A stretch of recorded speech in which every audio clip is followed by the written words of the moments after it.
My understanding is that her theological and mystical writings played more of a role in why she's a doctor of the church. But that's a general impression that I would have to do further documentation on or further research on to see if I could document it more precisely. But thank you for saying good morning from Australia. I appreciate it, Peter. Thanks for the call. I hope that was helpful to you. Let's go to Brighton, Michigan now. Listening on Ave Maria Radio is Dominic. Dominic, go ahead with your question for Jimmy. Hi, Mr. Aiken. I was wondering, I was recently reading on an article on Catholic.com about the Septuagint and its translation and the origins of that. And it seems that it comes from the between the 2nd and 3rd century BC, which is interesting because I thought that the Maccabees happened in the mid-2nd century BC, which could make the Septuagint older than the Maccabees. And I just found that interesting. So is the Septuagint older than the Maccabees, Jimmy? Well, it depends on what you mean by the Septuagint and older and the Maccabees. It's kind of to sketch a parallel. It's like, is the Bible older than the Gospels? Well, parts of the Bible are older than the Gospels. You know, Genesis was written before the Gospels were. But if you mean the Bible as a whole, well, no, it wasn't complete until the Gospels had been written because the Gospels are part of the Bible. And in the same way, parts of the Septuagint, which is the major Greek translation of the Old Testament, are older than the time of the Maccabees. According to the evidence we have, and there's some uncertainty about this, but the primary source that we have about the origin of the Septuagint is a document called the Letter of Aristeas, and scholars debate exactly how accurate it is. But one of the things that the Letter of Aristeas says is that in the time of Pharaoh Ptolemy II Philadelphus, so he's one of the Greek pharaohs of Egypt after the Greeks took over, and he's also associated with the Library of Alexandria, the famous, big library there, that he wanted a translation of the Jewish law of the books of Moses. And so he hired a group of 70 Jewish scholars to translate those books for him. And that's why it's called the Septuagint, after the Latin word for 70, the 70 scholars who did the translation of the law of Moses. And so this indeed would have been, somewhere around the year 260 BC, which is about 100 years before the time of the Maccabees. The Maccabees are around and active around around 160 BC. So the first part of the Septuagint, the translation of the law of Moses, that does look like it's older than the Maccabees, just like Genesis looks older than the Gospels. But if you mean the entire collection of the Septuagint, well, no, that includes the Maccabees, and it includes Wisdom, which is probably the last of the books to be written, sometime around the year, if there were a year 0, it's around there, plus or minus 50 years. But the Septuagint as a whole, if you mean, is the Septuagint as a whole older than the Maccabees? No, because it continued to be translated and written until after the books of the Maccabees were done. The same way, if you said, is the Bible as a whole older than the Gospels? The answer would be no, because the Bible continued to be written and wasn't complete until after the Gospels had been written. Dominic, thanks. I appreciate that question. Thank you very much. I hope that was helpful for you. I'm going to go back to North Carolina and check in, see if any of Reed's sisters want to ask a question. Mary, are you there with us? Yes, sir. Hello, Mary. How old are you? 6. Well, we're very happy that Reed called and put you on the line. Go ahead with your question for Mr. Aiken. Well, my question was, why didn't the Pharisees believe Jesus after they saw all the signs? And why did they hate him? Well, so some of them did believe in Jesus after they saw him perform various signs. Joseph of Arimathea was a Pharisee, and he was a follower of Jesus. Nicodemus was a Pharisee and he was a follower of Jesus. So many of the Pharisees did actually come to believe in Jesus, but a lot of them also didn't. And the reason for that is humans have free will. They can make choices about what they're going to believe and what they're not going to believe. And even if you see a miracle, that doesn't mean you're going to understand it correctly. You might say, well, I don't believe that this man is from God, therefore what he did must not have been a genuine miracle. It must have been something else. Maybe it's like a magician's trick, or maybe a demon helped him do it, or something like that. And in fact, we have indications in the Gospels that some of the Pharisees were saying things like that about Jesus. Now, we know that's not true because Jesus also did things that no demon could ever perform and that no magician could ever perform, like coming back from the dead and ascending into heaven in front of all of his disciples. So we know, based on our complete knowledge of what's in the Bible, that Jesus's miracles were true. But at the time, if you just saw one of them or a few of them, you could, if you chose, you could try to dismiss it, especially if you hated someone.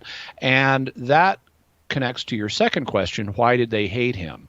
They hated him for a variety of reasons. One of them is they viewed him as a threat because a lot of people were believing in Jesus and were questioning ideas that the Pharisees had. And Jesus could be critical of some of the things the Pharisees were doing. You know, he calls them hypocrites at times. And that would, mean some of them wouldn't like Jesus because people don't like being called hypocrites.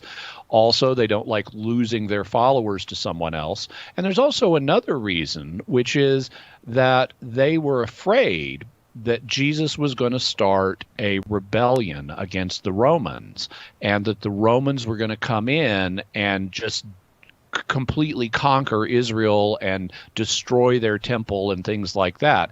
And we actually see, if you look in John chapter 11, we see that's one of the concerns that the high priest Caiaphas has about Jesus. He's afraid Jesus is going to start a rebellion and they're going to lose the war and it's going to make things worse.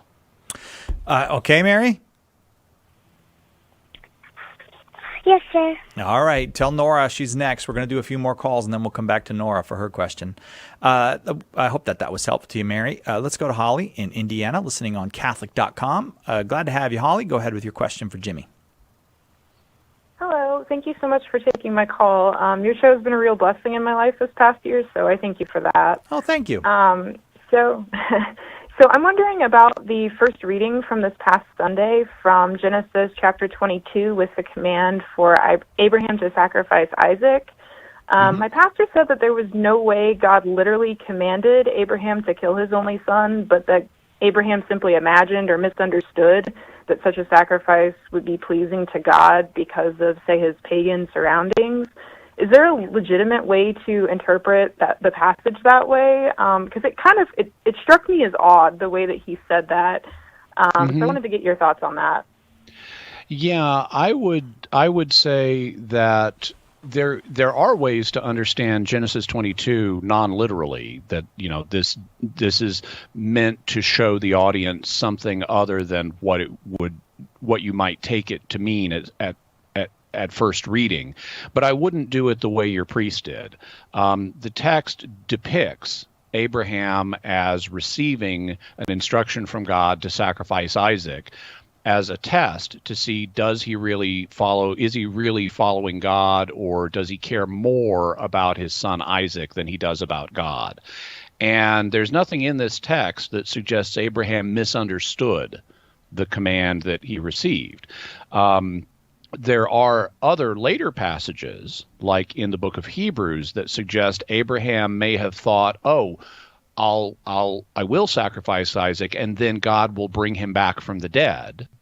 The author of Hebrews talks about that. If you look in Hebrews chapter 11, it talks about how Abraham, who went to sacrifice Isaac, considered God able to raise the dead.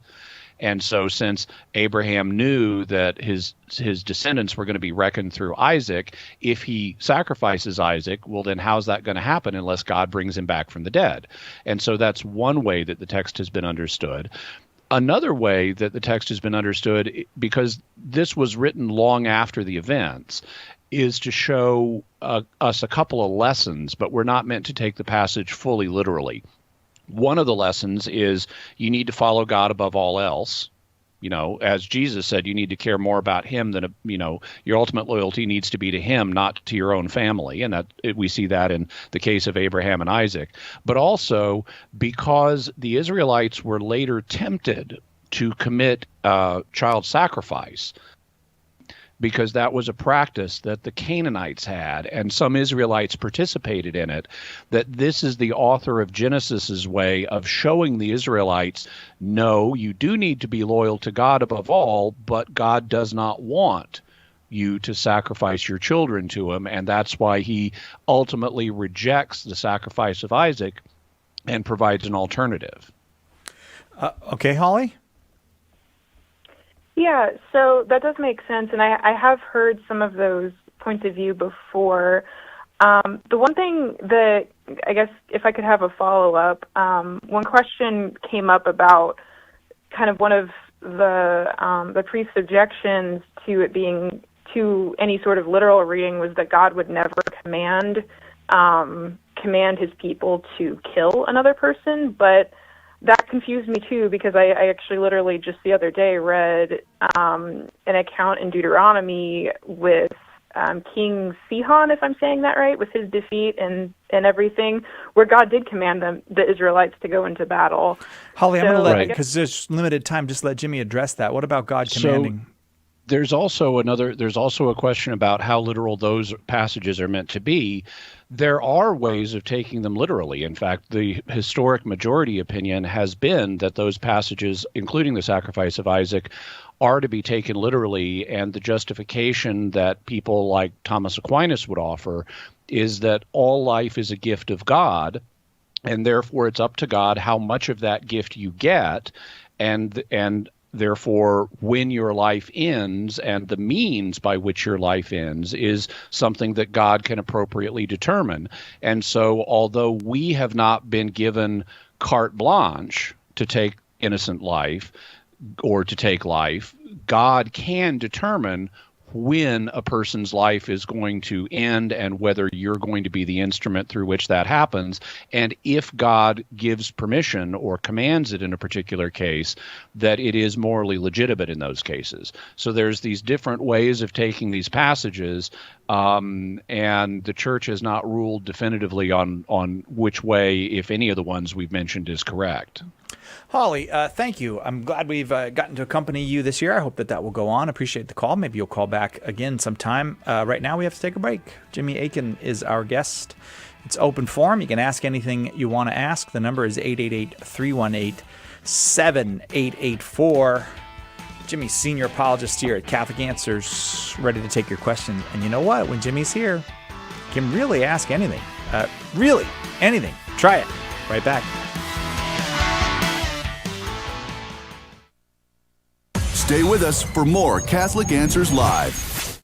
Why does everyone need to be saved? Does the Bible say we're saved by faith alone and not by works? What does the Catholic Church teach about heaven, hell, and purgatory?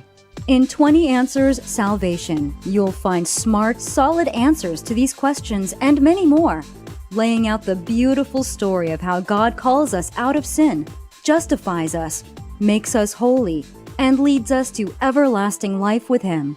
20 Answers Salvation is part of the 20 Answers series from Catholic Answers, offering hard facts, powerful arguments, and clear explanations of the most important topics facing the Church and the world, all in a compact, easy-to-read package. Visit shop.catholic.com today and take a look at this exciting new series from Catholic Answers Press. Did you know you can access Catholic Answers Live right from your phone or other mobile device? Download the Catholic Answers Live app today. The Catholic Answers Live app, available now on iOS and Android. To many people, even many Christians, purgatory is a fantasy, or worse, a wicked lie invented by the church to make salvation complicated and keep people in fear. But I'm here to tell you that purgatory is fact, not fiction. The Bible supports it, Christians have historically believed in it, and it makes theological sense. In my new book, Purgatory is for Real, I provide the evidence and reasoning to help you understand this controversial doctrine and demonstrate how it's actually a joyful, hopeful reality, not something shadowy and mysterious, but a sign of God's love and mercy. To get your copy of Purgatory is for Real, visit shop.catholic.com today or ask for it at a good Catholic bookstore near you.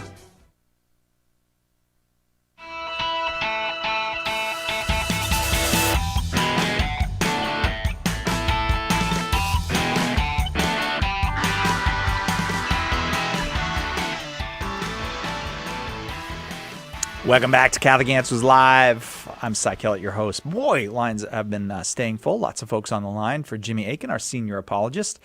Jimmy, of course, proprietor of Jimmy Akin's Mysterious World. And in this week's episode of Jimmy Akin's Mysterious World, will the Delta Force be fighting aliens? That would be a spoiler, but I can tell you that Delta Force was in the 1980s involved in an operation that was somehow connected with an alien invasion. And that's what it is this time, right? It's the second part. Last Friday, we told most of the story of Paul Benowitz, an inventor from New Mexico and a scientist who became convinced he was seeing evidence of alien infiltration, and he reported that to the Air Force, and they encouraged him in his studies. And now we're going to tell what happened and how Delta Force was involved and the terrible price that Paul himself paid. Oh, I didn't know that last part. All right. Do you ever get like a suggestion for Jimmy Akin's Mysterious World, and it's something you actually never have heard of before? Like you're like, I didn't even know that one. And it, periodically. Because I know that people are probably, there's certain things that hey, Jimmy, have you ever done the Bermuda Triangle? but I was just wondering if you ever like learn a new one. Yeah, no, sometimes, well, I mean, I'm always learning because I'm always researching, but in terms of suggestions, we do occasionally get suggestions like, oh, this is one I'm not familiar with, and I'll check it out, and if it looks promising, I'll add it to the list of almost 1,500 items that I have in a spreadsheet for future topics. Whoa, that is mysterious. That's I didn't even know the world had 1,500 mysteries. Oh, yeah, way more. Wow. All right. Back to the phones. Dorothy in Medford, Oregon, listening on the great Modern Day Radio. Modern Day Radio is one of the oldest Catholic radio stations in America. Dorothy, go ahead with your question for Jimmy. Hi. I have a new friend that's Jehovah's Witness, and we've had some really good conversations. The first one was about the cross versus the stake, because I was wearing a cross. But the thing I'm stuck on, I've always believed and been taught that your soul departs at death. If you are perfect, which no one is hardly, you go to heaven. You go to purgatory to cleanse yourself, maybe then go to heaven. Or to be cleansed. Yes, to be cleansed. That would be nice. And then at the second coming, we are reunited with our soul and to live in paradise or to live in heaven. That I'm not clear. They believe that the soul is just you, just your thoughts, your feelings, it's just you. And when your body dies, the soul is also dead. All right, let's get. And that. I think we got it. So, what happens when you die, and how do you respond to a Jehovah's Witness who says your soul just dies? So, the first thing to recognize is that the term soul, and there's a different word for it in Greek and in Hebrew because the Bible isn't all in one original language. But the concept of soul gets used in more than one way in Scripture. And sometimes you can find language that would suggest that souls are not conscious between death and resurrection, because it talks in various places about how the dead know nothing and things like that, or that they're asleep or things like that. Really, that language should not be pressed, because we have other passages that indicate that the dead do continue to have conscious experience. And so you've got to figure out how, because Scripture is true, how can both of these types of passages represent a truth? Well, it's easy to explain the passages that talk about the dead sleeping as not being literal, because we often use sleep as a metaphor for death. It's a euphemism that makes the unpleasant reality of death less unpleasant. And so, parents may tell their children, Grandma has gone to sleep, or something like that, when really Grandma has died. And so even in our own culture, we do that. And dead people look like they're sleeping. They're not standing up, they're not walking around, they're laying down typically, and their eyes are typically closed, and so they look like they're asleep. So it's natural to use sleep as a metaphor for death. On the other hand, it's harder to explain these passages that we have which indicate that the dead continue to be conscious between death and resurrection. And there are a variety of such passages, both in the Old Testament and the New Testament. For example, in the historical books in the Old Testament, in the book of Samuel, forget if it's 1st or 2nd Samuel, but in Samuel, at one point, the King Saul uses a medium to summon the spirit of the dead prophet Samuel, and he has a conversation with the king. Now, I haven't checked to see what Jehovah's Witnesses make out of this. What some people will claim is, this can't be Samuel, it must be a demon. But that's not what the text says. The text says it's Samuel. And in fact, later on in the book of Sirach, which Jehovah's Witnesses don't believe is scripture, but in Sirach it confirms that really was Samuel.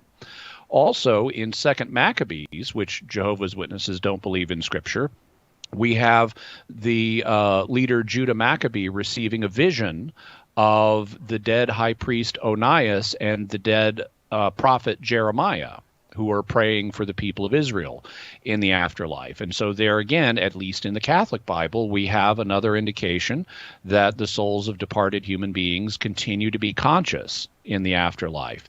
And then in the New Testament, in the book of Revelation, we have when John is caught up to see the scene that's going on in heaven, he sees the souls that are under the altar in heaven that have been martyred, and they're calling out to God for justice. He also sees other souls of people that are coming up out of the Great Tribulation. And all of this, again, is evidence of souls of departed human beings continuing to have conscious experience even before the resurrection of the dead. Dorothy, I'm going to leave it there. I hope that's helpful to you because there's just a lot of folks on the line. Thank you very much for the question. Let's go to Security, Colorado. Cecilia, watching on Facebook Live. You are next. Cecilia, go ahead with your question for Jimmy Akin. Hello. So nice to talk to you guys again. My question is, during the liturgy of the Eucharist, we used to hear the word cup. Now we're hearing the word chalice. So why the change? So the Latin word for both is calyx, and calyx can mean either cup or chalice or goblet. It can even mean water regulator. So it has rather a broad range of possible meanings. Now, in this case, we know it doesn't mean water regulator. It's obvious from the context of the liturgy that it means something like cup, chalice, or goblet. And so the question is, which of those are you going to pick? Well, in the 1970s, when the previous version of the liturgy was translated, there was a philosophy of translation that wanted to make the Mass and the language of the Mass sound as informal as possible. The idea was sort of you want to reach people where they're at by using perfectly ordinary street English. Well, the word chalice is not part of perfectly ordinary street English, but the word cup is. And so out of a desire to try to relate the Mass to people's ordinary daily experience, the word cup got picked. But eventually, it was realized that that's not necessarily the best translation philosophy to use in liturgy, because liturgy is not about ordinary daily experience. Liturgy is about an elevated form of experience where we lift our hearts and minds to God. That's why, the Mass is different than a dinner party. It is formal. It is solemn. It invokes God in all kinds of different ways. And of course, Jesus really becomes present in the Mass in a way that doesn't happen in an ordinary dinner party. And it's appropriate to commemorate that fact using an elevated form of language. And so when the revised translation of the Mass came out in the year 2010, it was decided to use the more elevated term chalice rather than the more ordinary term cup, to reflect the fact that this is not meant to be ordinary daily experience, but an elevated form of experience. Thanks, Cecilia. Hope it was helpful. Let's head back to, we're heading back to North Carolina. I think Nora is on the line in North Carolina. Nora, are you there with us? Yes, sir. And you're the big sister, right, Nora? Yes, sir. And how old are you, Nora? I'm 12. Well, you've obviously set a great example for Reed and Mary because you're all so polite. Go ahead with your question for Mr. Aiken. My question is, what does Jesus mean when he says in chapter of Luke, give to Caesar what is Caesar's and give to God what is God's? So let's talk about the context in which this occurred. At the time, there was a debate in Jewish circles in Jesus' day about whether it was okay to pay taxes to Caesar, because Caesar was a pagan emperor and he didn't believe in God, at least not the way he should, and he did a bunch of bad things, including idolatry and oppressing different people. And so some Jewish people thought you should not pay taxes to Caesar. On the other hand, some Jews thought, no, you can and you should. And so you have these groups of people come to Jesus to try to trap him. And they ask, is it okay for us to pay taxes to Caesar or not? And some of them are hoping that he's going to start a revolution against the Romans, and he's going to say, of course you can't pay taxes to Caesar, in which case he's just committed treason and they can grab him.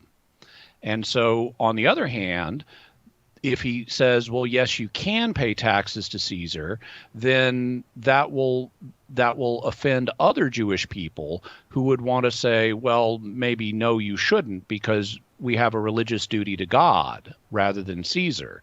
And so that could hurt Jesus by costing him followers. And so they're trying to trap him no matter what he says. Either the Romans can grab him for treason or he's going to lose followers. And what Jesus very neatly does is he calls for a coin, a denarius. That was the type of coin they used. And just like we have George Washington on our quarters, they would have the picture of Caesar on their denarii, on their coins. And so he says, well, whose picture is on the denarius? And they say Caesar's. And because of the year this was happening, we know it would have been Tiberius Caesar. And by the way, I have a replica of that coin. But he says, well, okay, if it's got Caesar's image on it, then it must be Caesar's coin. So give to Caesar what belongs to him, but also give to God what belongs to God. So Jesus recognizes you can have responsibilities both ways. Since Caesar mints the coins, it's in some sense Caesar's coin. So yes, you can pay him taxes, but that doesn't mean you can neglect your duties to God. And so that's basically what Jesus is saying here, that we need to balance our responsibilities towards other human beings with our responsibilities towards God, which are the ultimate ones, but that doesn't mean we can neglect our human responsibilities. Nora, thank you, and your brother and your sister and whoever else is there with you. That's been a great pleasure to talk with you. I hope that was helpful to you. We got to take a quick break. We'll be right back with more Open Forum with Jimmy Aiken right after this. There's only one Catholic Answers Live. Do you love praying for people? Have you ever wanted to use your gift of prayer to share Jesus with others and build up the body of Christ? Start a public prayer station with St. Paul Street Evangelization. Listen to people's needs, pray with them, or invite them to meet you at church. St. Paul Street Evangelization can help you get started. Find out how at streetevangelization.com. That's streetevangelization.com.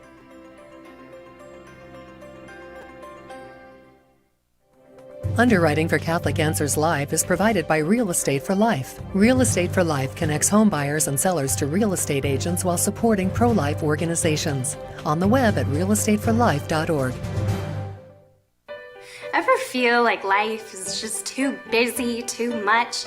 Constant noise, social life, traffic, work, paying bills. It just doesn't seem to let up.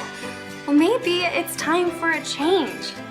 God offers us relief and hope. So if you're feeling like you need more peace and less chaos, then find your hope today. Begin at CatholicsComeHome.com.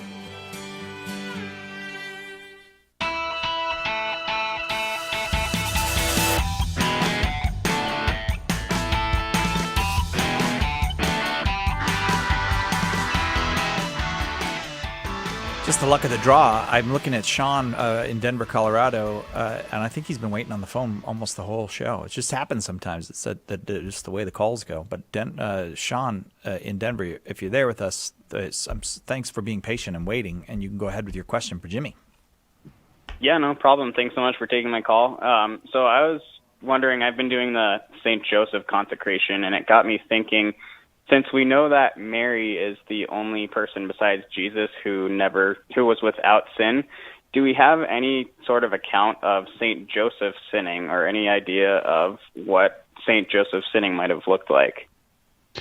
We don't have an explicit statement that Joseph ever sinned. The statement that we have is that he was a righteous man, which is consistent with a person also committing sins at various points in their life, as long as their dominant attitude is one of righteousness. The only thing I can think of off the top of my head that you might try to use to argue that Joseph was a sinner is when he learns that Mary is pregnant.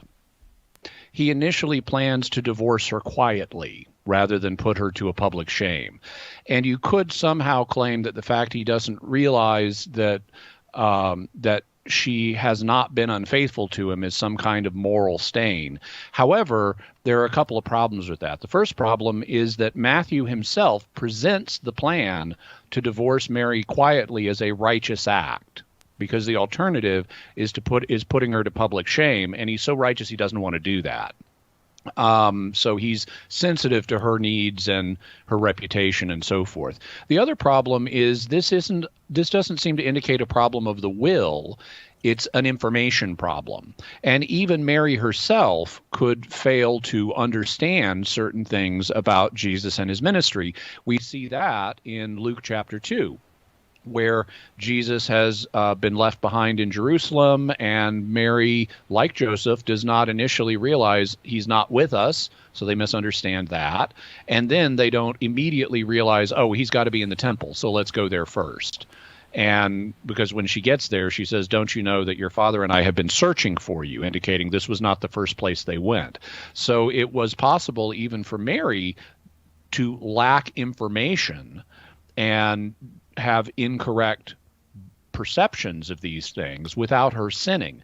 And in the same way, it would be possible for Joseph to have an incorrect understanding of what the situation was with Mary and how she became pregnant without Joseph sinning. So being mistaken about something intellectually is not the same thing as committing a sin. Okay, Sean? Yeah, thanks so much. All right, thank you very much. Let's go to Brookfield, Wisconsin. Watching on YouTube Live is David. David, I think you've been waiting a long time as well. Thank you for your patience. Go ahead with your question for Jimmy. No? It's good to be on the show. My question is that I've heard a lot recently that, especially from like libertarians and like even some conservatives, that they see the Catholic Church as this like oppressive group that like limits people's individual freedoms. And I was wondering if you had like any counter arguments to that, or any like ways to counter argue against that. It's interesting that you say that you've heard such things from libertarians and conservatives. In my experience, it tends to be people from the more progressive end of the spectrum who usually argue the Catholic Church as oppressive limiter of personal freedom. There are a number of things that I could point you to. One of them, I deal with some of this in one of the entries in my book, A Daily Defense, which I don't know, maybe we can send to David's site. Yeah, we can. For a somewhat more full argumentation. But basically, think about your own life experience as a Catholic. I mean, how often does the Catholic Church determine your decisions and deny you freedom? I mean, one thing that some people will point out is, well, the Catholic Church has these moral teachings. Okay, fine. Do moral teachings of their nature limit people's freedom? Well, from a certain point of view, I mean, they tell you don't be immoral, but then there's another question: should we be immoral people in the first place?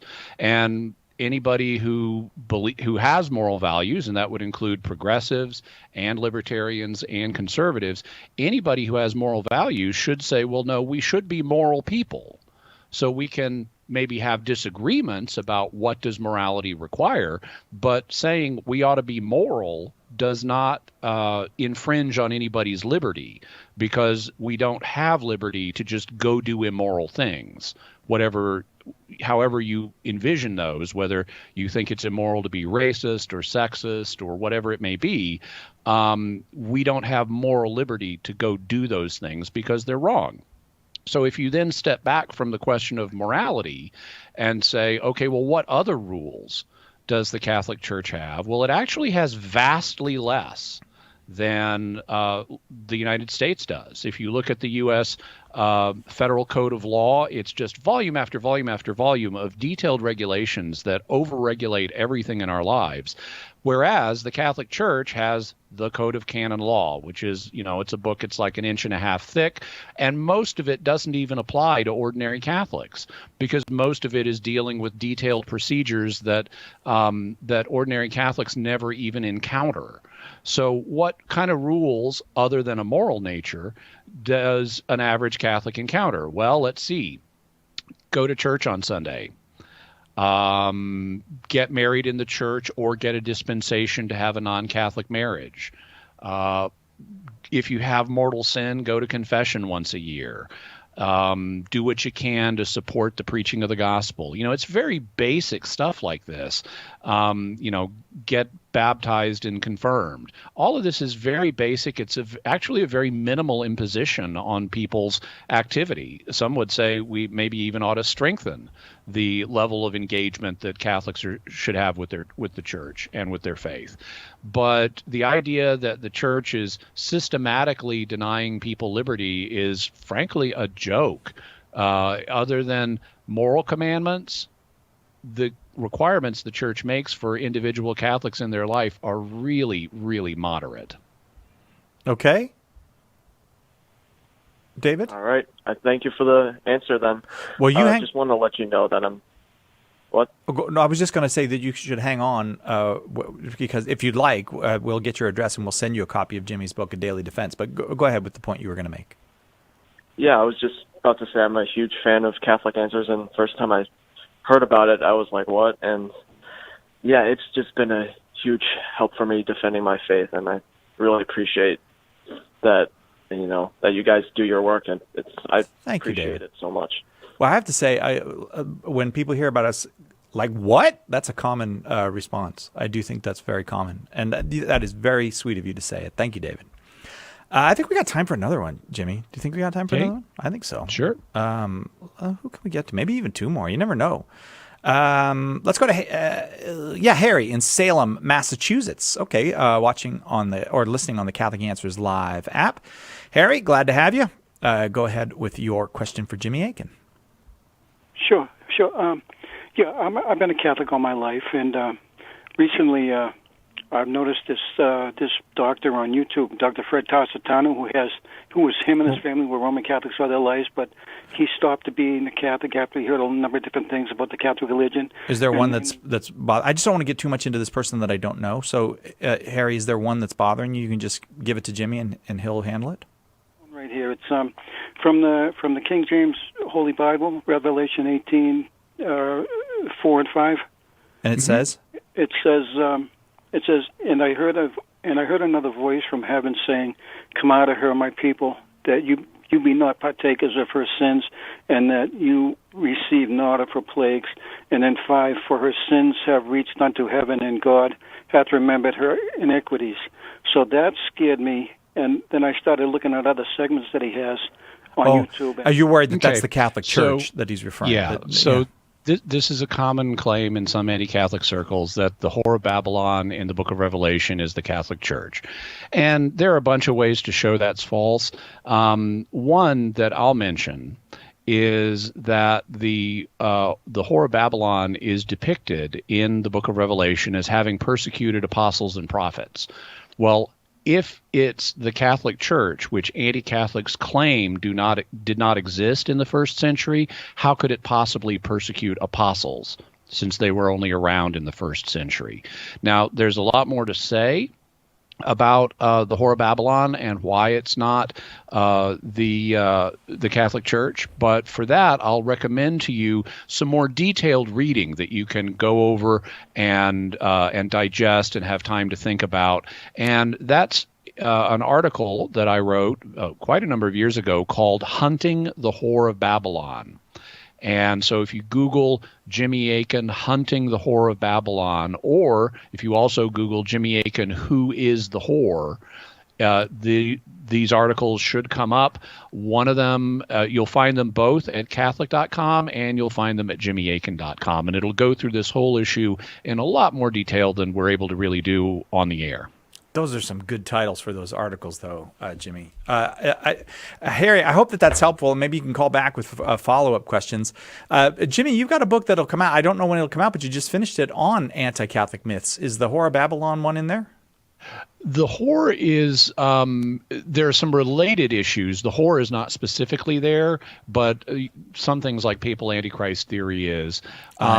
Also, I deal with this in my book, A Daily Defense. Maybe we could send that to him if he's still on the line. Hey, Harry, if you're on the line, hang on the line. We'll send you a Daily Defense. That's a great idea. We'll get that out to you, and maybe read up on it and call back as you have more questions on this topic. We're happy to take them, and you know what? We're going to be here doing this for another hour. So if you're on the line, please stay on the line. We'll get to your question right when we come back. Jimmy Akin is our guest for the next hour as well as this hour. And if you haven't dialed yet and you've got a question about the Catholic faith, Catholic people, Catholic tradition, or anything else, you're welcome to call 888-318-7884, 888-318-7884. Right back with more Open Forum with Jimmy Akin on Catholic Answers Live.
Welcome back to Catholic Answers Live. A lot of nice callers today. Jimmy Akin is our guest. You can be one of those callers. And you don't have to be that nice. I mean, we're not thin-skinned, but try to be kind of nice. Whether you agree with us or disagree with us, we're happy to take your call. Whether you're Catholic or not a Catholic, we're happy to take your call.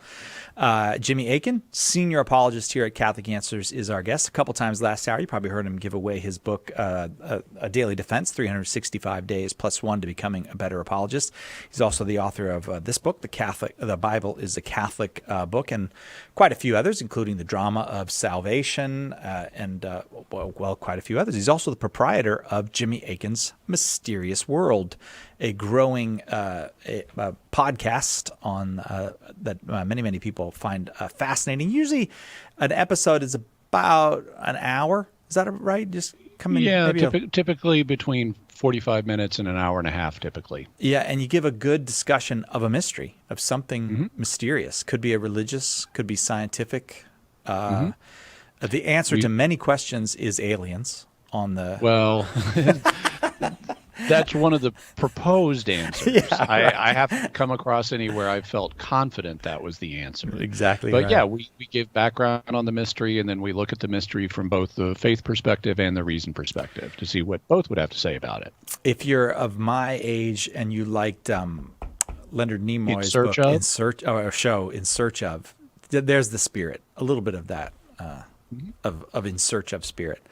Yeah. Maybe a little more intellectually probing than, In Search Of was a popular show, but I have to say, though, from In Search Of, I was convinced that something was going on in the Bermuda Triangle for a long time. I'm not convinced anymore.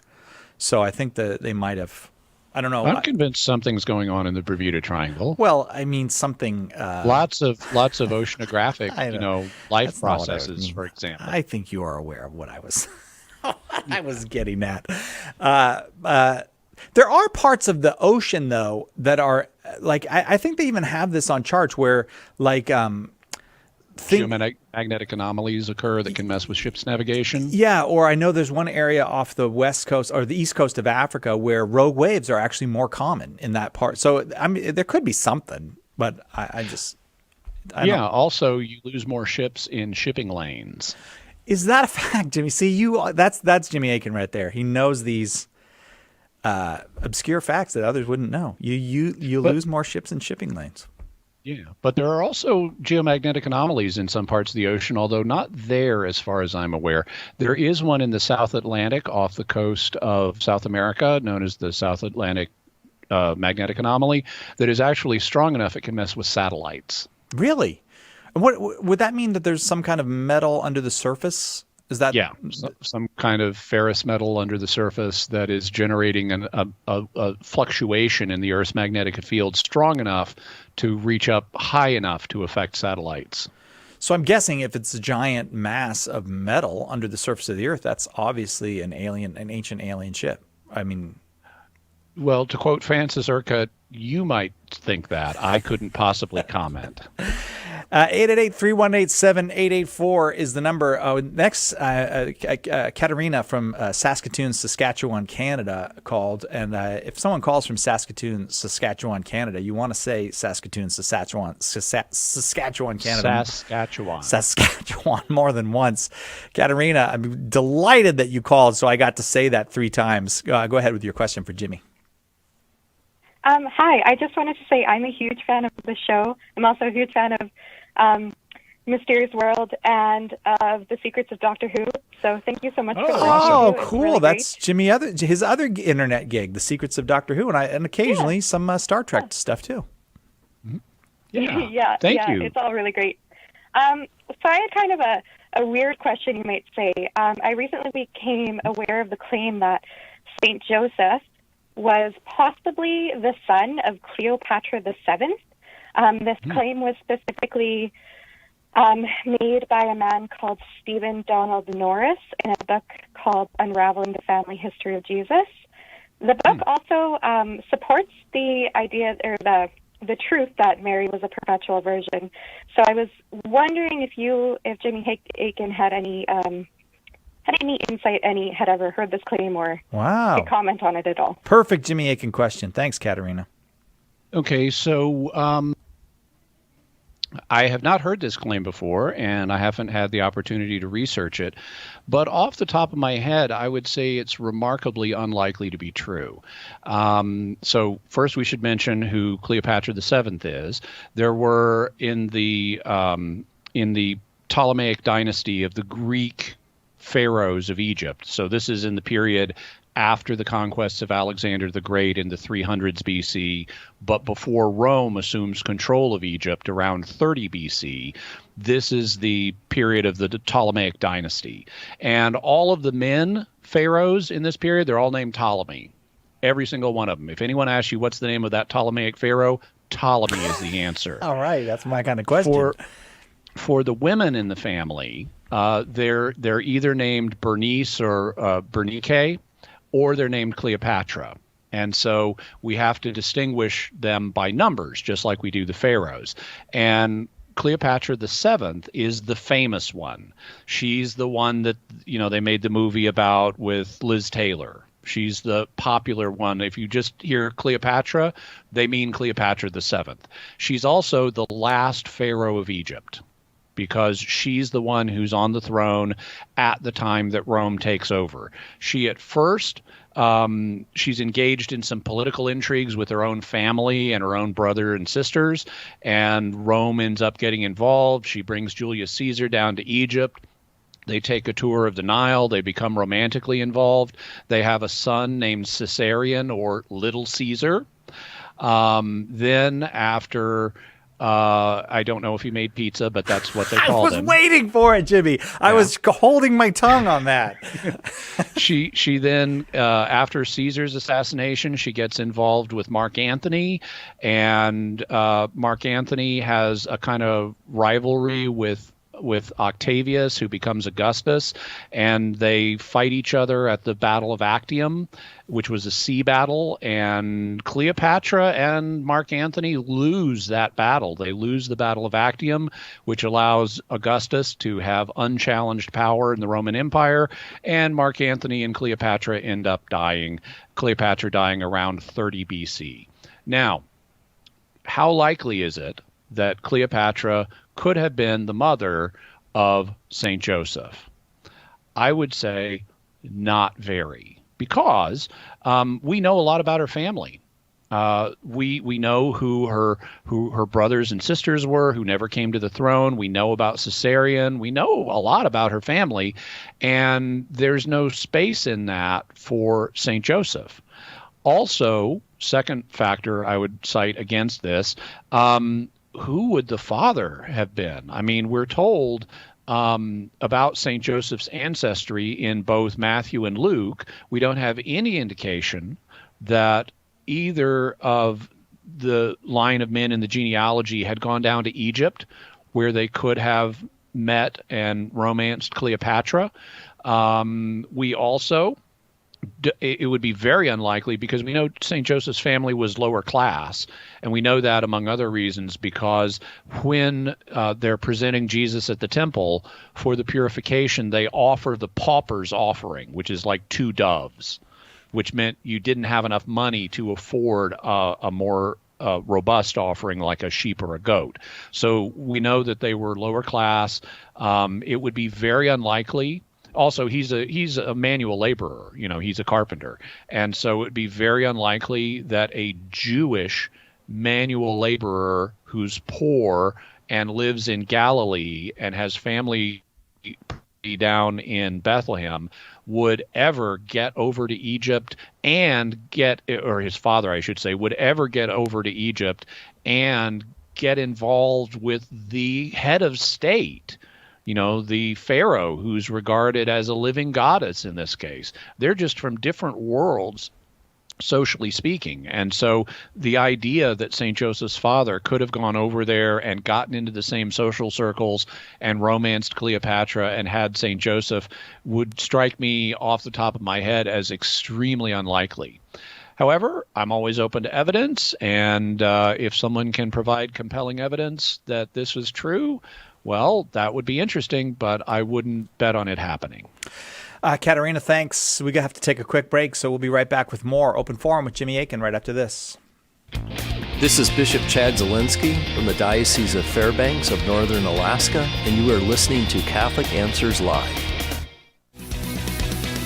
Hi, this is Cy. Catholic Answers Focus is our podcast, and it's meant to help you live, understand, and defend your Catholic faith. And it's fun because we get to drill down on one topic for each episode with someone who really knows their stuff. This week, for example, we have an episode with Chris Check on the Inquisition, and we have an entire episode dedicated to sharing the faith with people who just don't seem to care about God. You can get Focus wherever you get your podcasts. You can watch it on YouTube, or you can visit our website, CatholicAnswersFocus.com. The Aquinas Writing Advantage program is part of Homeschool Connections' set of online courses for your Catholic homeschool. Homeschool Connections' website is homeschoolconnections.com. How should we pray? The disciples asked our Lord that question, and he gave them the Our Father, or the Lord's Prayer. But he also gave them the liturgy, which is the most privileged form of prayer in the Catholic tradition, especially the holy sacrifice of the Mass. We can pray with the whole Church in the liturgy of the hours or the divine office, and we should also pray in our own private room, our secret chamber, as Jesus says, and then our Father who sees us in secret will reward us.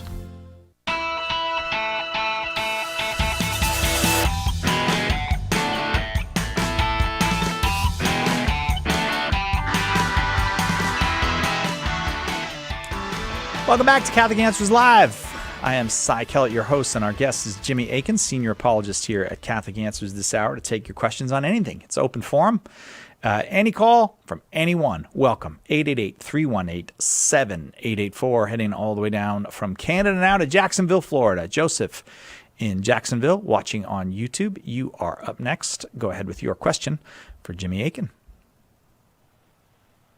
No? No, Joseph? Hello? Oh, hi, Joseph. Sorry. No problem at all. For a second. So I gotta say, big fan of the show and the whole, websites and stuff. I actually just got through listening to a debate of Patrick Madrid on my way home. And my question is, earlier today when I was at my classes in college, I'm part of this group, and this Catholic group, and we had a rosary session, and outside, and a preacher of sorts, came up and started yelling at us, and I had a chat with him, I had a discussion with him, and one part that stumped me was when he was speaking about veneration of Mary, and when I asked him when Jesus condemns anything like that, the verse he cited was Luke 11:27, where it was something like the woman in the crowd said, "Blessed are the womb that bore you," but Jesus said, "Rather, blessed are those who hear my word." And he says that that's an example of Jesus condemning Marian veneration or anything like that. Oh, let's get Jimmy's take on that. So let me ask you a question. Joseph, you're clearly a thoughtful guy, and you're thinking through these things, and you could say your mother was very lucky to have such a thoughtful son who's engaged with his faith. If I said your mother is lucky to have such a thoughtful son who's engaged with his faith, who am I complimenting here? Is it your mother or is it you? My mother. Is it? I'm saying how lucky she is. Yeah. Why is she lucky? It's because she's got such a great son as you. So who's really being complimented here? All right. I think myself. Yeah, exactly. Because I'm really complimenting you. It's an indirect compliment because I'm mentioning your mother, but really the thing that I'm saying about your mother is she's so fortunate to have you. So this is a compliment of you. It's an indirect compliment, but it's still a compliment of you. And that's what the woman in the crowd is doing. She's saying, your mother was so lucky to have a son like you, Jesus. She's not venerating Mary. She's talking about how lucky Mary was. Mary was fortunate to have a son like Jesus. So Jesus is the thing she's complimenting here. And what Jesus then does is he says, actually, and this can be translated different ways, but he focuses her on what she needs to do, which is more than simply recognize that Jesus is great. And so he tells her, blessed are those who who hear the word of God and keep it. So what he's saying to her is, you don't want to just hear the words I'm speaking and go, wow, those are awesome. You want to keep the words that I'm speaking to, and that's the way you can be fortunate. So this is very far from being a condemnation of veneration of Mary. In fact, earlier in this same gospel, in the Gospel of Luke, Mary herself prophetically declares, behold, from now on all generations are going to call me blessed because of what God has done for me. So she recognizes she is fortunate. God has done great things for her, and that's going to lead people in future generations to respect that fact. And so Jesus is not subverting that here. What Jesus is doing is focusing an enthusiastic fan's attention on the fan's need to keep the word of God instead of just listening to it. Okay, Joseph, does that make sense to you?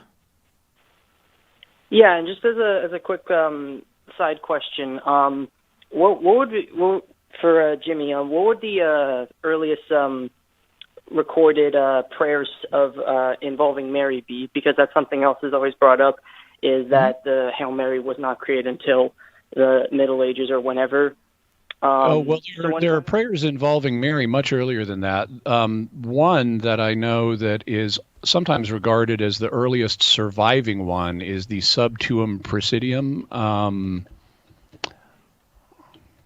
And that definitely dates to the early church. The specific year, and we don't know, of course, exactly what year it was originally penned, but it is commonly regarded as having, a 3rd century origin, so the AD 200s. So that's quite early, Joseph. I hope that that's helpful to you. There's all. I think you mentioned the website, so you can look for material there as well. And Joseph, your mother is lucky to have such a thoughtful person, and I think you might like Jimmy's book, Daily Defense, because as you're thinking through these things, he covers a whole 365 plus 1 different apologetics issues. So if you want to hang on, Joseph in Jacksonville, Florida, then we'll get your address and we'll send you a Daily Defense. Let's go now to Isabella in Scranton, Pennsylvania. Isabella, are you there with us? Hello, yes I am. Hello, Isabella. How old are you? 8 years old. All right, you got a good question today? Yes. All right, good. Go ahead and ask Mr. Aiken. So, I was wondering, can, God feel your pain? If you have, a stomach ache or if you fell down, can he feel, what you're feeling? God, in his divine nature, does not suffer. So God can't, in his divine nature, feel pain. But he does know everything, and he does love you. And so if you're feeling pain, God knows that you're feeling pain, and God loves you and wants to help you get over that pain. Okay, Isabella? Okay. All right. Okay, because I was just wondering. You feeling all right now, though, Isabella? Yeah, I'm glad I know now. Oh, okay. All right, good. I'm glad you know, too. Thank you very much. Call back anytime. Jimmy Aiken is our guest. Now we head off to Ventura, California. Watching on YouTube Live is Sandra. Sandra, thank you so much for your call. Go ahead with your question for Jimmy. Hi, thank you for taking my question. And I'm a huge fan of Catholic Answers and Jimmy Aiken, so I'm excited to you guys answer the phone. So I'm excited to be here. Well, we're excited you're here, Sandra. Go ahead.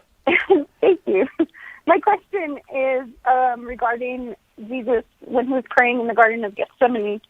And in Matthew 26, when he talks, or he's praying for the cup to pass him, it kind of confuses me because his whole ministry is spent him preaching and talking and teaching about how his purpose here is for him to give his life to as the Messiah. So my question was wondering, is the prayer was a continuation of Passover according to the first century Jewish faith, was he completing those prayers for the meal, or did he really want to have his passion, his ministry, or have this passed from him and not complete it? So there have been people who've speculated that somehow the cup that he refers to in the garden is somehow related to the Passover meal. And I would say that's speculative. It's not clear that that's the case, because if it number one, it's not the same kind of cup. In the Passover meal, there are a number of cups of wine that are drunk, and they're literal cups. And when Jesus is talking about, may this cup pass from me, it's not a literal cup. He doesn't have a literal physical cup in front of him that he's asking God to remove. So it's a different kind of cup, and it's not obvious. The Gospels were, while they, especially Matthew, is written to include Jewish Christians in the audience, it is not clear in the parallel accounts of Mark and Luke, which are written more for a Gentile Christian audience. It's not clear that there is any connection between this and the Passover meal. Mark and Luke, in writing for a Gentile audience, don't explain, and he said this because of the Passover meal. And if they wanted us to see a connection between the two, you would kind of expect them to mention it. Now, that's not to say there's no connection. It's just not obvious from the text. And so I would say this theory is somewhat speculative. I think our first approach in understanding the text needs to be trying to figure out what the passage means on its own. And it is somewhat mysterious, because from all of the other things we know in the gospel, Jesus' ministry has been building to his passion, and he has voluntarily chosen to do this because it's the Father's will. And so why is he suddenly praying, if there's an alternative way to do this, please let that happen? Well, I think, and there are different ways you can answer this, but the way I think about it is what he's doing here is not a literal request for God to take an alternative path at this point. Instead, what he's doing is giving vent to his feelings, because one of the things that God built into human nature is an aversion to death. When we're in the proximity of death, we want to get out of that situation. It's part of the survival strategy that God has built into us as a species. When we get close to a dangerous situation where we're going to die or are likely to die, we want to get out of that situation. And that's just a natural human emotion that God gave us to help us survive. And so I think what's happening here is Jesus is, now that he's close to his death, and he's right up on the reality of it, now he's experiencing an intense form of death aversion, just like other normal human beings would. And so he's just giving vent to that emotion here. He's expressing the distress that he feels about being so close to his own death, but he's not literally asking God to change the plan.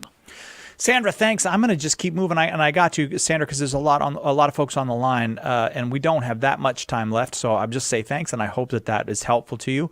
Heading off to Buffalo, New York now. Daryl, listening on 101.7 Station of the Cross there in Buffalo, New York. Go ahead with your question for Jimmy. Hey, Daryl. All right, hang on. We'll come back to you, Daryl. Let me see who else we got on the line, and then I can go. We'll go to Greg in Wichita, Kansas, and we're going to come back to you, Daryl. So if you hear this in a minute, don't worry.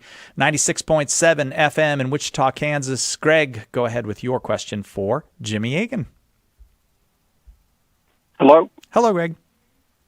Hey, I don't think this is necessarily an odd question, but I've wondered it a while. If there are aliens, and I don't necessarily believe there are, my daughter and I were just talking about this. If there are aliens, how does that fit into the Christian Catholic faith?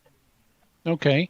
Well, the church doesn't have a specific teaching on this, but the general view among theologians is, well, it would be fine if there are intelligent aliens out there. They would simply be creatures that God has created elsewhere in the universe, just like he created life here on Earth and guided that life so that it became us. Well, he could have done the same thing elsewhere.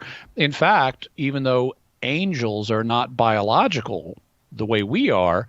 They are another race that God has created. They're a race or species of, or set of species of intelligent beings. And so if God created other intelligent beings in the heavens and he created us here in the universe, he could create other intelligent beings down here in our universe or in other universes. So it's really not an objection to the Catholic faith. They would just be other children of God. If you'd like to learn more about this, check out episode 55 of Jimmy Akin's Mysterious World, where we talk all about the implications of intelligent aliens. That's episode 55, Jimmy Akin's Mysterious World. Greg, thanks for the question. It's open forum. Jimmy Akin, a lot more folks on the line. We'll get right back to that right after this.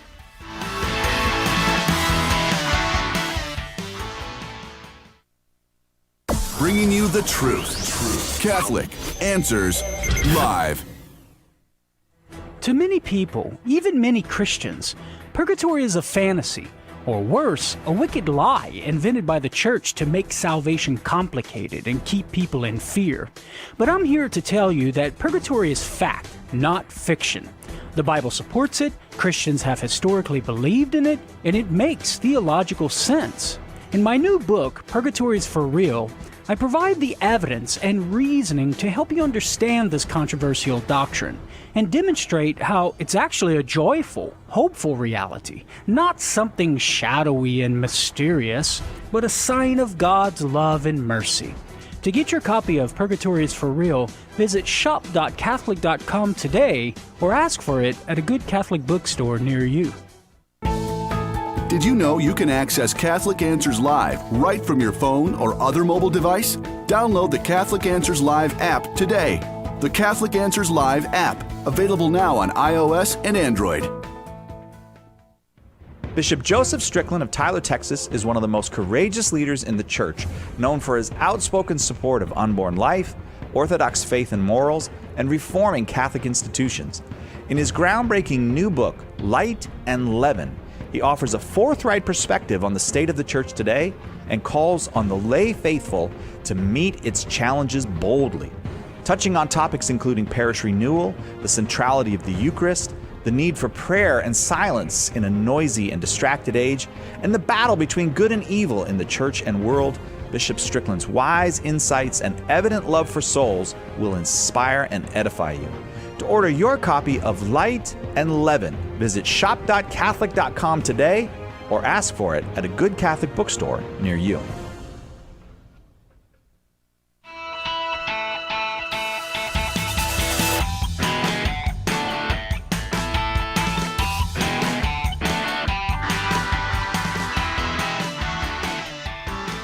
Going back to Daryl in Buffalo, New York. Open forum, Jimmy Akin, our guest. I'm Cy Kellett, your host. It's Catholic Answers Live. Daryl, listening on 101.7 Station of the Cross. I know you're there with us now. Daryl, go ahead with your question for Jimmy.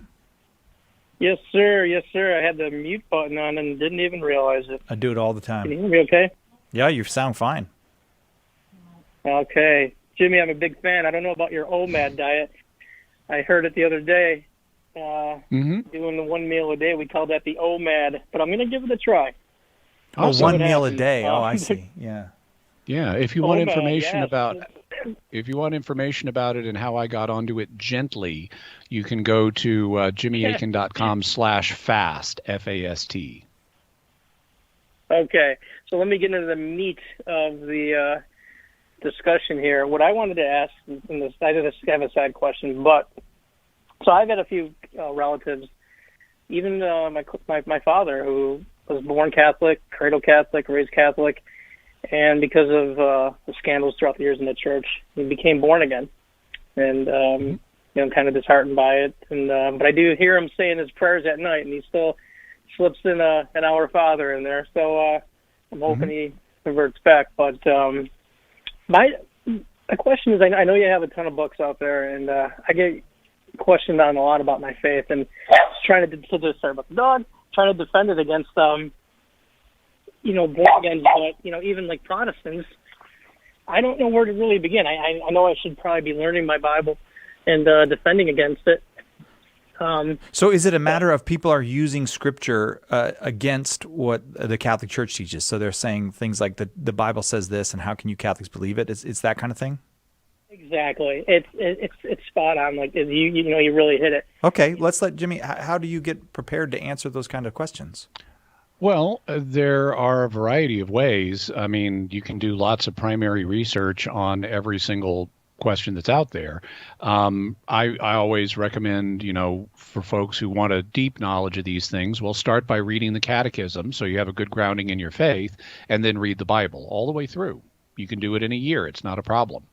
But those two things, while they'll get you a good background in your faith and in Scripture, they won't help you answer lots of particular questions. And unless you want to research them one by one, it can be good to get a resource that interacts with a bunch of such questions. And the one that I'm aware of that deals with the most in a single volume is my book, A Daily Defense, because it's got 365 plus different objections that are made by various people to the Catholic faith and the Christian faith more broadly, including lots and lots of objections based on particular Bible verses and how do we interact with them.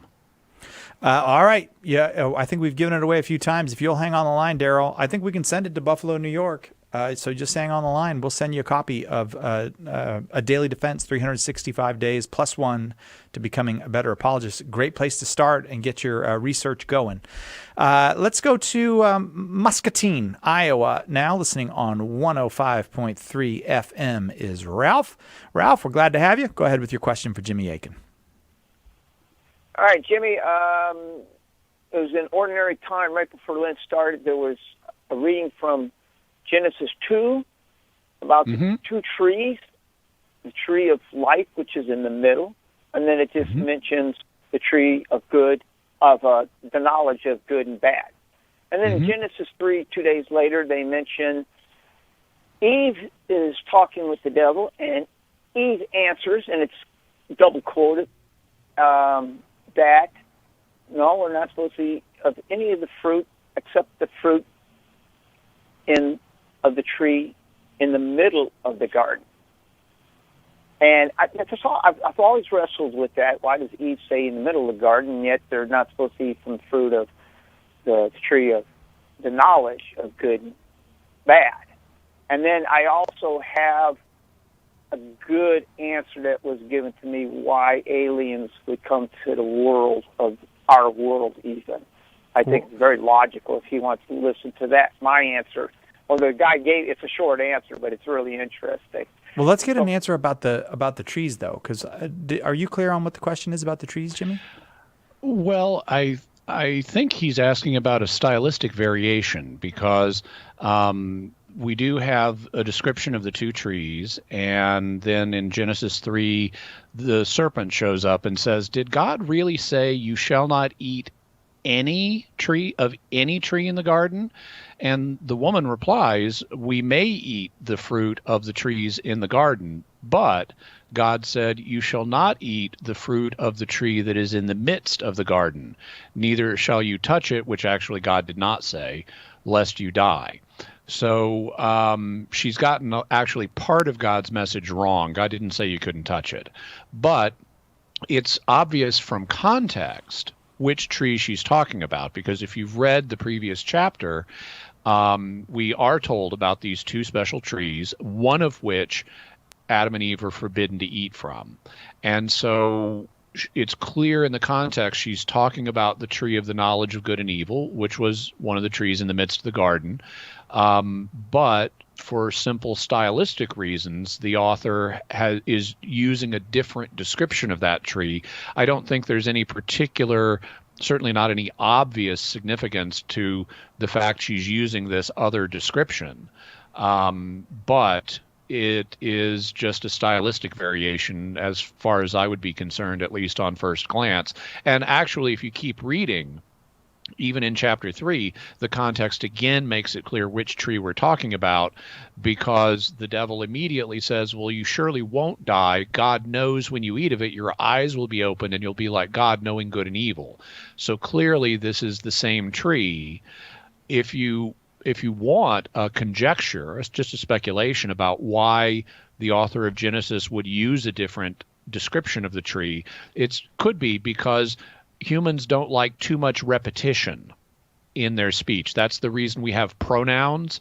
So if I'm talking to Cy Kellett and I want to say, Cy, when are you going to do this or that? I don't have to say, Cy Kellett, when is Cy Kellett going to do this or that? I can say you and use a pronoun. Well, a pronoun is simply an alternative description of a person where I'm not using his name. And by using pronouns, we avoid too much repetition. Well, since the author of Genesis is setting us up for that next verse about you're going to be like God, knowing good and evil, that could be why he uses a different description in the preceding verse as just a way of having some stylistic variation in the text and avoiding some extra repetition. Ralph, I hope that's helpful. And as far as the alien thing, we do Jimmy Akin's, we do weird questions with Jimmy Akin. So why don't you send it to us in an email, just because I don't want to leave anybody waiting, and we've got a lot of folks on the line. Our email address is radio@catholic.com. Send it, and we'll discuss it next time we do. Well, I can't promise, but we'll do our best to discuss it next time we do weird questions with Jimmy Akin. I got to go all the way to Ghana, though, so I don't want to keep a long distance. I don't even know if they have long distance calls anymore, but you know what I mean. Xavier in Ghana watching on YouTube. I don't want to keep Xavier waiting. So Xavier, go ahead with your question for Jimmy Akin. Hi. I've been watching you guys for a while, and I've come to conclude that the Catholic Church is most plausibly the church Jesus founded. But I have just a big problem with Catechism 841. I mean, for me right now, I believe most of what the Catholic Church teaches, but when Jesus says, I'm sure you know the Catechism where it says, Muslims adore... What problem are you having, Xavier? Yeah, okay. So, Jesus clearly says, things like, I am the way, the truth, and the life, and he who does not honor the Son does not honor the Father. And I understand that Catholics say things like the object is the same, but in light of passages like this, and in light of what the Quran clearly teaches about the Trinity and Jesus, how could the object even be the same? How could the object, you mean how could God be the same? Yeah, how could the object of worship be the same for Muslims? Okay, so this question comes up periodically, and the answer is that God knows if you're talking to him. If you're sending your prayers to creator@universe.reality, God knows you're praying to him. Now, you may not know very much about God. For example, in Acts chapter 17, Paul is in Athens, and he's been traveling around Athens and looking at their temples, and he sees one that's dedicated to an unknown God. So the Greeks didn't know anything about this God. They didn't know he was the creator. They just reasoned there must be a God that we don't know about, and we want to make sure we worship him. And Paul accepts that. And he tells them, what you have worshipped in ignorance, I now proclaim to you. So he acknowledges that even just there's a God out there I don't know about, but I want to worship you, you are worshiping God. You don't know anything about him. You don't know that he's the only one. You don't know that he's the creator. You don't know that he's a Trinity. All you know is there's a God out there that I haven't been worshiping and that isn't part of my pantheon, and I want to worship that God. And so that's a really minimal description of God where you know virtually nothing about him other than that there's one that exists and I'm not worshiping as part of my pantheon. But Paul says that's enough. And so if you have the idea that there is a creator and there's one creator and he made the world, and you pray to that creator, whatever else you believe about him, right or wrong, God knows you're talking to him. And similarly, if you know, also he appeared to Abraham, which Muslims and Jews and Christians all acknowledge, okay, God also knows you're praying to him not just as the creator, but also as the God of Abraham. And so he doubly knows that you're talking to him. What about, though, the idea that God is a Trinity?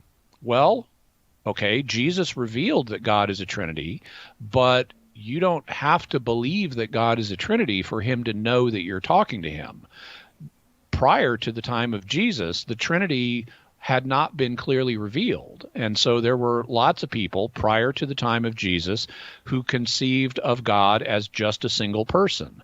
And that's even reflected in what Jesus says in the Gospels, where he says, "You believe in God, believe also in me." And there he's using the word God as a reference to the Father. So Jewish people prior to the time of Jesus didn't have a clear understanding of the Trinity, but nevertheless they were genuinely worshiping the Creator and the God of Abraham, and God knew that. And Muslims who don't believe in the Trinity, or Jewish people today who don't believe in the Trinity, can similarly address their prayers to the Creator, who's also the God of Abraham, and God will know they're talking to him. Now, they have misconceptions about God. They don't understand that he's a Trinity, but that doesn't stop God from knowing that they're talking to him. To give a parallel to that, just on the human level, let's suppose that I believed Cy Kellett is Batman. Okay? Could be. And I'm talking to Cy Kellett, and now also let's suppose he's not actually Batman, but I think he is. And I talk to him about all the great stuff he does for people, both here on the show and at night, and all the great stuff he does for people. Well, Cy knows I'm talking to him, even though I have this misconception that he's Batman at night when he's not.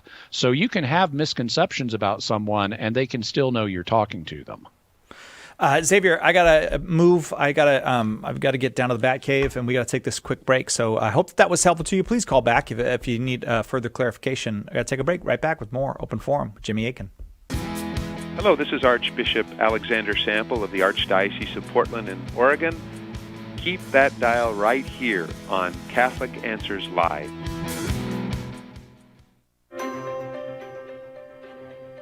St. John Paul II stated that, for the disciple of Christ, evangelization is a duty, an obligation of love. And the Catechism of the Catholic Church states that evangelization is necessary for salvation. So we know we're called, but how do we do it? St. Paul Street Evangelization can help. To learn more, contact us at streetevangelization.com.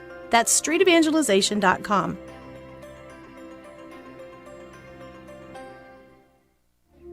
Underwriting for Catholic Answers Live is provided by Real Estate for Life. Real Estate for Life connects homebuyers and sellers to real estate agents while supporting pro-life organizations. On the web at realestateforlife.org.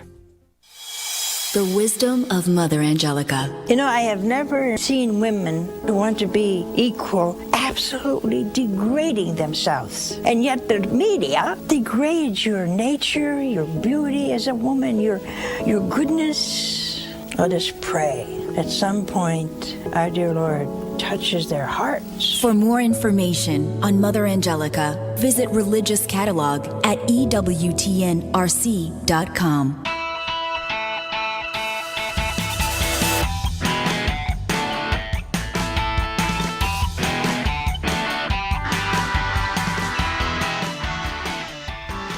Open Forum on Catholic Answers Live. Today, Jimmy Akin, our guest. Lots of folks on the line, so I'm just going to keep going back to those lines. We go now all the way over to, where are we going to go? We're going to go to Michigan. Nate, listening on the Catholic Answers Live app. Nate, are you there with us? Yes, I'm here. Thanks for taking my call. You're welcome. Did you get the new Catholic Answers Live app? No, I didn't. Oh, we got a new app out. It's super high powered. Does all kinds of. I don't know a lot about apps, but it's close to magic. That's how powerful it is. It's close to magic. All kinds of stuff. Yeah, you might want to get the new Catholic Answers Live app. You know what Arthur C. Clarke said about technology and magic. Like, any technology that's advanced enough will look to those who don't know how it works like magic or something like that. Will be indistinguishable from magic. Yeah. Yeah. I think it's all magic. I'll look into that. Go ahead, Nate, with your question. Okay. There's kind of two parts to that. Parts to it. First of all, I was raised Catholic, and I really tried to understand the faith and get to know it, but I just haven't really felt drawn to it for the most part. I'm in my early 20s, and I started to study it more in my teenage years, and it just never really clicked with me. And then over time, I I started looking into other religions, and I just started connecting with the teachings and practices of some Eastern religions, and I find that really useful to me. And I kind of got an answer to my question with your conversation with Xavier, just how you view, if you're praying or thinking about God, that He's aware of that. I just was curious about what really the Catholic Church's position of that is, if it's beneficial to you, and even if it's different beliefs. Like to do Eastern practices of religion. Is that what you're asking about? Yeah. Okay. Jim? So the Catholic Church acknowledges that there are elements of truth in every religion. There are also, though, elements of falsehood. And so just because there are some things in Eastern religions that are true doesn't mean that you can just embrace them wholeheartedly or that they're not going to be spiritually dangerous. For example, one of the most common things in Eastern religions is a belief in reincarnation, that after this life we're going to come back in other forms, and they may be human, they may not be human, but we're going to have a series of lives that's going to go on and on and on. And that's problematic because, number one, it's not true. The book of Hebrews makes it clear that it's appointed for men to die once, and after that we're judged. And if you don't if you don't believe that and you assume reincarnation is true, then you're not going to be prepared for the judgment that occurs. You're going to think, oh, I've got this endless series of lives to get it right, when no, this life is it. You've got to make this life count. And so I would say that whereas there can be elements of truth in religion, in other religions, we should not look to them as Christians as if we can just embrace anything from them. And really the ultimate question is not what do we feel is personally interesting or beneficial or inspiring to us. The key question is what is true. And I can sympathize with this because when I was in my teenage years, I didn't have a good grounding in the Christian faith. And I experienced a period where I was basically a New Ager, where I was very interested in and adopted ideas from Eastern religions. And I did so, including reincarnation, because it seemed like a fascinating idea. You get to go in history, you get to go to exotic places and be exotic people, and wow, that sounds cool. But I wasn't looking at evidence. That was an emotional reaction that I had as a teenager to these ideas I was encountering. And eventually I realized, no, I can't simply pick what I'm going to believe based on what makes me feel good. I need to look at the evidence. And the evidence points to the Christian faith and the Catholic version of the Christian faith specifically being uniquely true. And so I realized I regardless of what I may feel, I need to be where the truth is. That's where safety is. That's where grace is. That's where God's love is. And I need to be in the center of His love. And that may mean that, I don't get to tickle all of my fancies, but that's really where authenticity and truth and love are. And so I would say if you have trouble relating to various aspects of the Catholic faith on an emotional level, I wouldn't worry about that. Emotions change over time. They come and go. They're impermanent by their nature. I would say focus on the truth and look at the evidence for the Christian faith and then act based on that evidence. And we've got lots of that evidence at Catholic.com. If you have specific issues with the Catholic faith or the Christian faith more broadly that you're interested in researching or getting more clarity on or evidence for, we'd be more than happy to help you out finding such resources. Nate, you can always email us. radio@Catholic.com is our email address. And then you probably know this, but we're here for Open Forum Tuesdays and Thursdays each week. Radio@Catholic.com is where you can send that email. I am getting near the end, and I have lots of folks on the line, so I'm going to keep moving. Nate, I hope that's helpful, and I hope we will hear from you again. Gary in Stony Point, New York, you're next. Gary watching on YouTube Live. Go ahead with your question. Good evening, gentlemen. Thank you very much for taking my call. Jimmy, I've read a number of your things before, and the question, as the caller screener asked me, is about Hebrews. And most of the stuff about people falling away and being able to come back to the church, but the letter, no matter how many times I read it or research it, still indicates that the person does not get to come back. And it's the question tonight is about, on the United States Catholic Bishop's site, they have a commentary on Hebrews 12:15 through 17. And the commentary reads, Esau serves as an example in two ways. His profane attitude illustrates the danger of apostasy, and his inability to secure a blessing afterward illustrates the impossibility of repenting after falling away, and refers you back to Hebrews 6:4. So is the letter itself, is this section of Hebrews confirming that once a person falls away from Christ, that they cannot repent, and that's the consequence of their action? No, I would say that that's not what this passage or any passage in Hebrews is actually saying. And I think, based on the commentary you just read, that it could have been phrased better, because in its current form, I think it's somewhat misleading. There are a number of passages in Hebrews, they're known as the warning passages, that convey a warning against falling away from the Christian faith.